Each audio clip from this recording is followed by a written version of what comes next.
welcome back to my channel. So yesterday I was on YouTube watching a Seeking Sister Wife recap by AuntiesAdvice, and I was shocked when about halfway through her recap, suddenly Angela from 90 Day Fiancé popped on the screen and started talking to Auntie because she had saw some of her coverage on her, and she felt like Auntie looked at both sides, Michael and Angela's. But she also shared some light on whether or not she's going to be coming back this season and more details. So when she did get on the live, she got teary-eyed within the first few minutes, and she said that she feels like most people just attack her. They don't look at Michael's side. And she said even though she's been on TV for years, she claims what people say still really affects her. And Auntie asked her about the claims that Angela said on John Yates' channel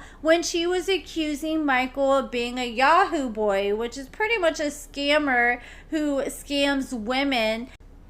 Angela responded and said, we're going to see why she keeps calling Michael a Yahoo boy, but we're not going to hear it from her on that live. She claims we're going to see it unfold this season on 90 Day Fiancé Happily Ever After. So AuntiesAdvice was like, wait a minute, so you're not done? And Angela said, I'm just getting started, baby. She said that they haven't been on the season yet, but they're coming, and she confirmed she is not fired.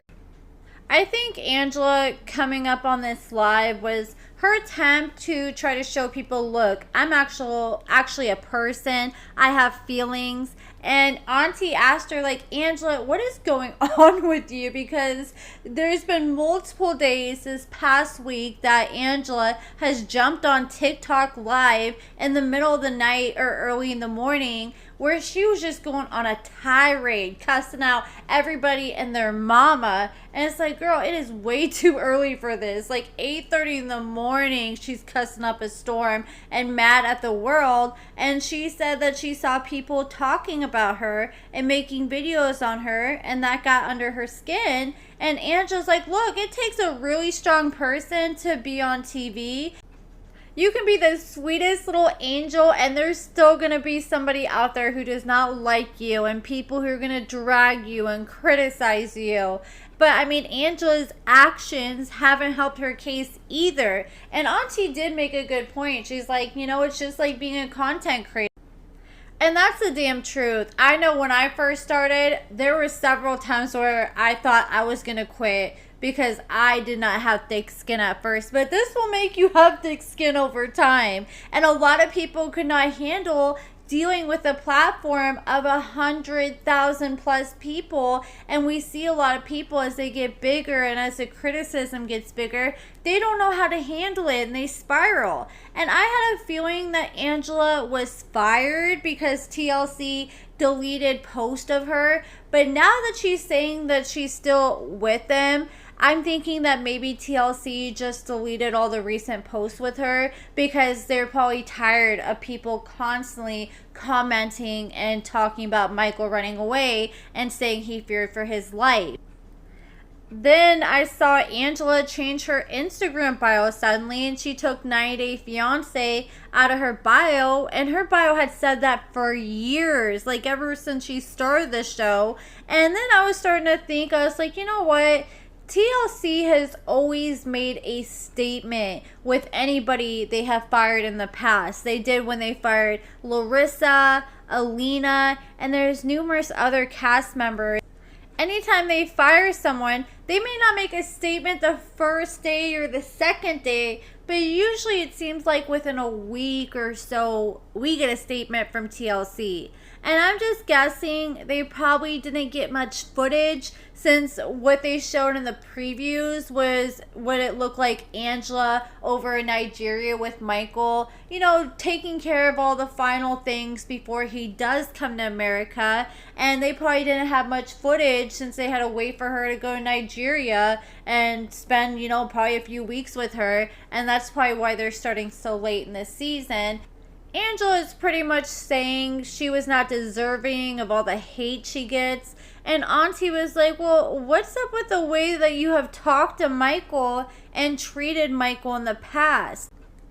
Angela did take a little bit of responsibility for the way she talked to Michael, but she's like, at the same time, that was my reaction after he was out here calling me an old bitch, and she claimed that he used to call her that all the time when he would get upset, but I guess they didn't air that. And that's not the first time I've heard of cast members saying that certain parts was not aired before. Like, I remember Monique from Love After Lockup, she claims like after the whole fight with Derek's sisters and her sisters out at that park, and they got back to the car, and then her and Derek were fighting, she claims her and Derek pulled over, he ended up putting hands on her and said all kinds of mean things, and they aired some of it, but they cut other parts out in the part where he put hands on her, and they even had to take a break from filming for a little bit because of that.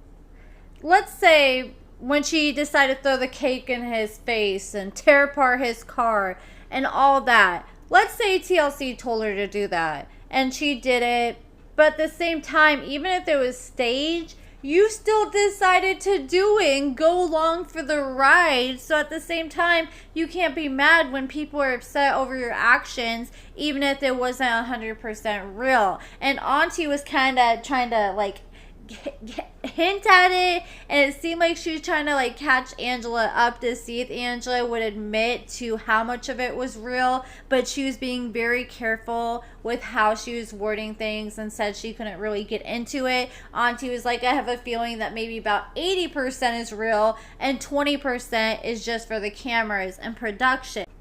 Angela's crazy behavior just hasn't been on camera, though. We remember that video that came out when she was fighting her friend in the hotel lobby and had her in a headlock. And Auntie actually brought that up. And Angela was like, well, you know, we're just like how girls are in high school. You know, you fight your friends and your BFFs the next day. And she claims that neither one of them ever threw a punch. But you could see, like, literally her putting her in a headlock. And it looked pretty aggressive. But I guess they made up and they're friends again. And Angela kept bringing up, well, you know, he cheated on me in 2022. He's not no angel either. And Auntie was like, well, yeah, but if he cheated on you, why would you choose to still bring him to America? Did you really not think that he was not going to do it again? And Angela said she firmly believed in her heart that Michael was done being unfaithful and he was just all about her. But she claims once he got to America, it was a completely different story. And she said that we're going to see Michael's true colors this season. So I'm curious if that's going to happen. And if that's the case, how much they're going to show us. Michael has not been able to make money for a while since he got to America because he did not have his work permit yet. And Angela would not allow him to be on social media to monetize his social media like she was doing. And a few years ago when he was on Cameo and he was making decent money out there, Soulja Boy claimed he had a conversation with Michael, and Michael claimed that he had his Cameo account, but since he wasn't in America, he had to set it up with Angela's bank account. I guess all his money went to Angela, and they accused Angela of allegedly taking all Michael's Cameo money and buying a house. And I guess after all that happened, Michael ended up quitting doing Cameo for a while, but he came out the other day on Cameo and said he is back doing videos. And at the time, he was doing videos for about $75 for like a 1-minute shout out video. I did see some people trying to get some tea from him about him and Angela's breakup, but he has completely ignored people about that, which I don't blame him. He's not trying to mess up his opportunity with the show or mess up his coin, because if he violates his NDA, he's yet to get paid for this season, and that can risk him losing his whole paycheck. I really wish he would start a TikTok or YouTube channel. I feel like he could do well on TikTok, for example, going live. And I wish he would go live like after every episode and tell his side or whatever wasn't included on the episode, like Deontay from Love After Lockup used to do after every episode, since this is probably going to be his last season. Even though this is likely the end for him and Angela, I feel like this is not going to be the last we see of Michael on 90 Day Fiancé. I feel like they would likely bring him back on 90 Day Diaries, or who knows, maybe we might see him on 90 Day The Single Life. You know that would piss off Angela so much. But that is it for the... Oh yeah, I forgot. Angela posted the other day a video with this new guy, and I'm not sure she's dating him, but she was kissing all up on him and looked pretty cozy with him. And this guy looks so much like Michael. He looks like an older version of Michael if Michael was the same age as Angela. But all I gotta say is you can tell that Angela definitely has the type. But that is it for this video, guys. Let me know what you guys think about everything in the comments below. Are you looking forward to Angela and Michael on this season of 90 Day Fiancé Happily Ever After? I did see quite a few people say that they were boycotting 90 Day Fiancé now that they found out that Angela was coming back. Let me know what you guys think. Give this video a thumbs up, subscribe, and thank you so much for watching.